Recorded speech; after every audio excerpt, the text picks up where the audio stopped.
Breakdown maintenance. Breakdown maintenance triggers are a clear sign that a run-to-failure maintenance strategy is being used for an asset. There are no preventive measures in place to stop failure before it happens. Instead, equipment is allowed to operate until it breaks down, and only then is maintenance scheduled.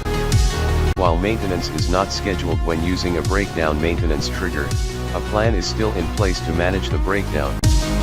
Breakdown triggers are usually put in place on non-critical assets that can be replaced or fixed quickly with little cost or effect. On production with planned stock availability.